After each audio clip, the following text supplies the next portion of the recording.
నింబవృక్షో మహాపుణ్యో దైవీ శక్తిసమన్వితః లక్ష్మీ దుర్గాస్వరూపో యం స్త్రీశక్తి సుతదాయకః ఆరోగ్యప్రద భాగ్యదో భక్తానాం పూజ్యమన్మహత్ వేదోక్తముపాస్తే లోకే నిత్యం పుణ్యప్రదాయకః వేప చెట్టు హిందూ సంప్రదాయంలో అతి పవిత్రమైనదిగా దైవిక శక్తులతో కూడినదిగా భావిస్తారు.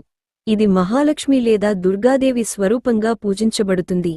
స్త్రీ శక్తి, సంతాన భాగ్యం, ఆరోగ్యానికి ప్రతీక. పురాణ సంబంధం వేప చెట్టును లక్ష్మీదేవి రూపంగా భావిస్తారు. ఇది సంపద, కరోనా, శ్రేయస్సును ప్రసాదిస్తుంది.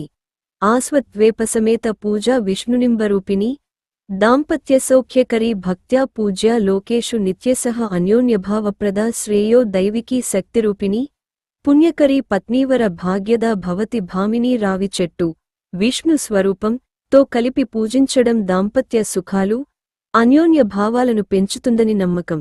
దేవాలయాల్లో ఇలా జంట చెట్లు ఉండటం వెనుక పద్మపురాణం ఆధారాలు ఉన్నాయి. వాస్తు, జ్యోతిష ప్రయోజనాలు. ఇంటి ఆవరణలో వేప చెట్టు ప్రతికూల శక్తులను తొలగించి శని దోషాన్ని నివారిస్తుంది.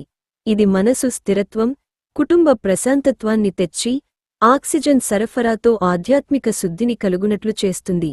వేప దండాలు లేదా మాలను ధరించడం ద్వారా దైవిక రక్షణ పొందుతారని విశ్వాసం. ఆరోగ్య, ఆధ్యాత్మిక లాభాలు. వేప చెట్టు ఔషధ గుణాలతో జ్వరాలు, చర్మరోగాల నివారణ, పవిత్రతను కలిగి జీవితంలో సమతుల్యత్వాన్ని సూచిస్తుంది.